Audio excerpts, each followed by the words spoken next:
ja nüüd kohtuniku vile kõlas, peakohtunik on täna Janari Vaher, abikohtunikud Markus Ojangu ja Karl-Hans Möltsas. Nüüd Joksari tsenderdus tuleb, Kruusmann läheb natukene ebakindlalt, värav on tühi, blokeeriti ja nüüd jälle joone pealt toob ka veel. Tuleb läbi keskvälja, Liik söödab äärde Krossile. Karistusalas on ründajad olemas. Jokser päris pikalt palli hoidmas enda valduses. Viimsi proovib ka kõrgemat survet teha ja saab ka palli ja sealt kauglöök ja ilus löök ja super värav siin 17. minutil. Liis Keter-Saar viib Viimsi juhtima naiskonna ajaloo esimeses poolfinaalis ja on näod väga rõõmsad siin Viimsi mängija. Pikali kunstmurule maha. Ei tea, kas on jalanõude valikuga alt läinud või lihtsalt pea käis korraks ringi. Oi, nüüd puustilt ohtlik pallikaotus. Liik saab selle kätte ja nüüd on võimalus rannastool ja seal on väravas ka lõpuks ja see oli nüüd ebaõnnestunud klaarimine, mis kuidagi õnnetult tundus juba, et Kruusmann päästis selle olukorra ära hea tõrjega, aga siis ikkagi pall võrku ja Eismann jooksis ka oma väravast välja kaasmängijaid õnnitlema.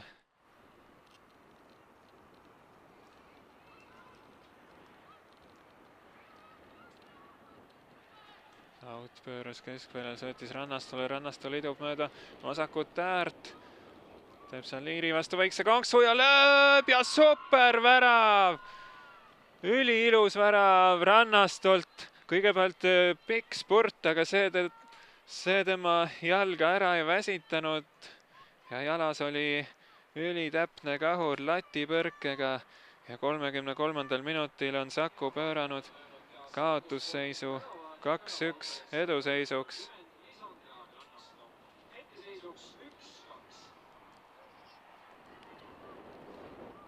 Vaatame nüüd kordusest, no tal praegu soe.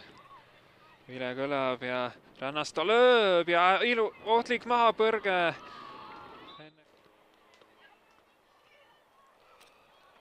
Saku tuleb söötudega mööda paremat äärt. Esimese poole viimane minut on käimas ja isegi lõppemas juba varsti.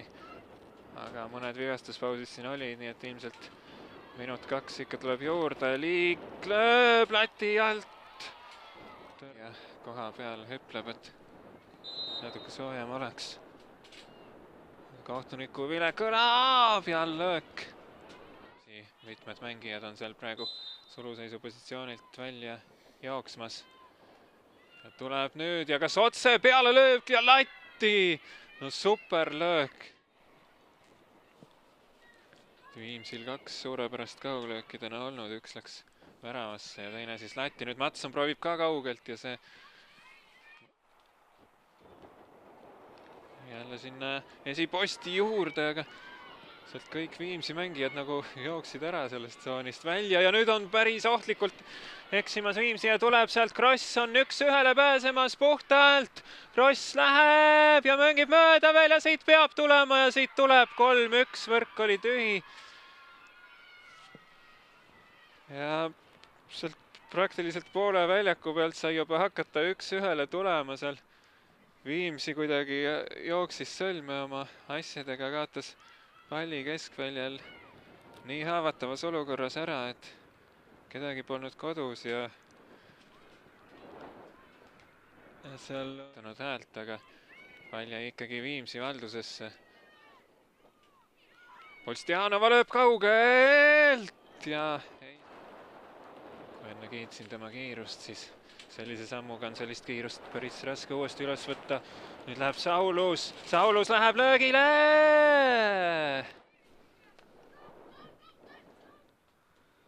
Tautla jääb Krossi sealt vasakust äärest, Aedla on kastis ootamas, sinna tuleb Sändertuus, Aedla võtab pea eest ära ja jätab selle ja Rannastole ja Rannasto oli lähedal siin juba umbes 4. korda siin teisel poolel.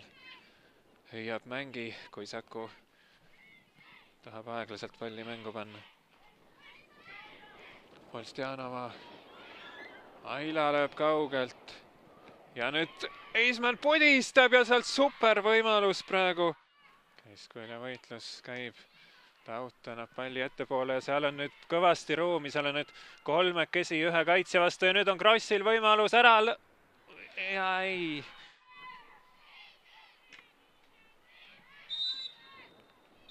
Ja nüüd käib lõpuvile ja 0-1 kaotusseisust 3-1 võiduga Saku Sporting läheb karikafinaali 24. mail A. Le Coq Arenale. Saku Sportingu ääreründaja Lisandra Rannasto. Täna 3-1 võit, millised su esmased mõtted, emotsioonid on? Väga-väga õnnelik kindlasti, et teist korda siis finaalis mängida kindlasti väga-väga hea tunne, ma arvan kõigil. Alguses jäite kaotusseisu, kas see teid ei marjendanud, et olete siin juba kaotusseisust välja tulnud mitu korda sel hooajal? On jah niimoodi läinud, et kuidagi alguses ei saa käima, siis lüüakse meile ära. Ja siis selles mõttes on väga positiivne, et me ei lase nagu pead nurgu, mängime edasi, leiame võib-olla, ma ei tea, mingi igatahes leiame ennast nii-öelda uuesti ja siis paneme nii-öelda teise käigu sisse ja kuidagi jah, niimoodi on läinud. Millega te siis täna Viimsist paremad olite? Ei, ma arvan, et Viimsi oli väga tubli, et võib-olla lihtsalt me teadsime, et me tahame kasutada ääri, et nad tõusid hästi kõrgele ja äärtesse jääb ruum ja ma arvan, et selle pealt tuli ka minu värav, et siin ääretsooni sain palli ja ma arvan, kasutasime lihtsalt nii-öelda enda võimalused paremini ära. Mitmendale kohale see sinu karjääri iluväravate topis läheb? Issa, ma ei oskagi niimoodi öelda. Kindlasti sinna ülespoole kuhugi. Aga kirjelda seda olukorda veel natuke, et kas tuli täpselt nii välja, nagu tahtsid kõik? Tegelikult ma arvan, ma tahtsin lüüa sinna taha posti suunas, aga ma lihtsalt mõtlesin, okei, tegin puute keskele ja nüüd löö ja läks sisse, nii et positiivne. Sa oled üllatavalt positiivse näoga ka seda arvestades, et said seal vigastada lõpus, et mis seal juhtus ja kui tõsine see olukord on? Ei, selles mõttes ma läksin lihtsalt lõpuni, tahtsin nii-öelda, ma ei tea, kas ma sain pallile pihta ka, oma arust sain, lõin vastu siis väravahti, kes tuli ka nii-öelda palli mängima, aga lihtsalt tema jalg siis korgiga sain siis nii-öelda sääre ette ja siis mul väikene nii-öelda putsa siin jala peal, aga pole hullu. Finaalis oled ikka väljakul? Kindlasti. Keda vastaseks homme tahad, kas Araratti või Florat? Araratti.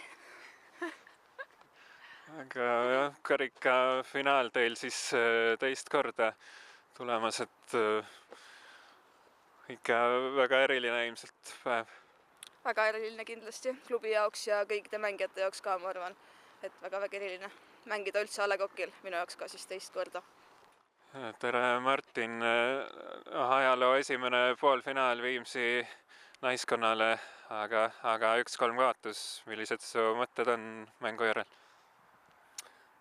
Jah, tõesti esimene poolfinaal ja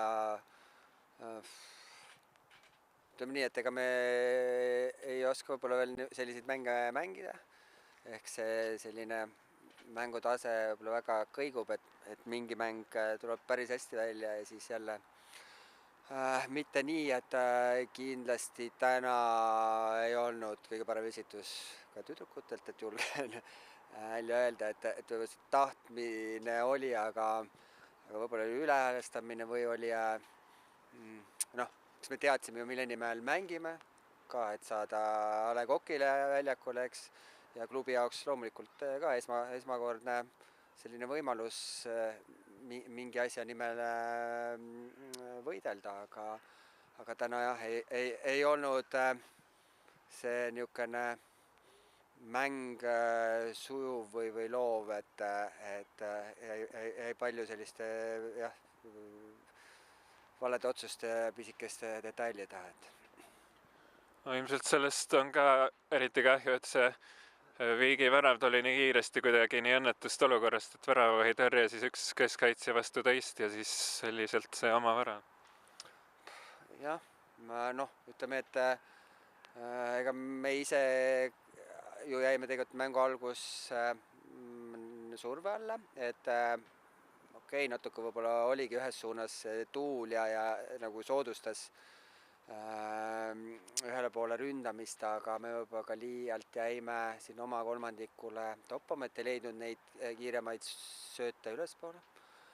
Palju põhjusi, ka liikumised, avanemised ei olnud kõige paremad, aga tõesti, et me saime nii-öelda nagu survelt, seal vist esimene hea rünnak ja saime värava, et õnnestus ette minna. Aga et tundus, et siis nagu saime paremini mängu sisse, aga jah, ma olen värav, eks see andis jällegi sellised lisakäigu Sakule juurde ja jah, ta oli, et see mäng oli ikkagi pigem Saku nagu kontrolli all ja selles mõttes, et tegid täna jah paremat esitust kui meie. Penda Pah ja Gerda-Liisa Matson pidid lahkuma vist vigastuste tõttu, kuidas nende seis tundub? No eks peab vaatama, mis Pendal, et kas seal mingit lööki sai vist põlvele, et vaatama Gerda.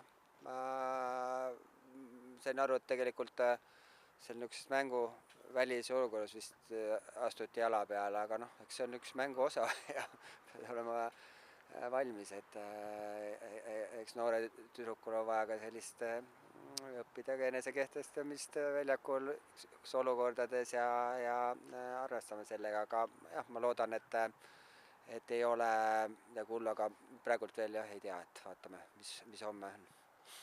Üldiselt teil ju senine hooaeg on väga hästi läinud ja Sakult on tulnud ainus kaotus liigas ka, kas Saku on siis kuidagi eriti ebamugav või raske pähkel veel? No tundub jah, siiamaani ega me ei saa öelda, et me pole ju ka eelmiste hooaegade Sakult ühtegi punkti saanud, et siiamaani mingisugune väike plokk on ees, et eks võib-olla ütleme, et ma olen selle naiskonna juures olnud nüüd pikalt, et hetkel ei ole küll otseselt nagu treenerina pigem abiks, aga eks neid samme võib-olla vahest loodad, et tuleb mõni samm kiiremini või suuremate hüpetega, aga ega tasapisi nii-öelda paremaks tuleb minna ja ka õppima nii-öelda nagu Saku on kindlasti palju kogenum meistriliiga võistkond ka medalitele mängimiseks ja karikas, et me peame õppima neid mänge ka nii-öelda oma kontrolli alla saama või vähemalt teha osaliselt, et olla teravamad, sest täna ei olnud me nii piisavalt teravad ründes ega ka piisavalt kindlad kaitses, et igas liinis jäi natuke vajaka, aga eks lähme sammume edasi ja halvale päevale tuleb varsti järgmine mäng otsa ja siis proovime asju parandada.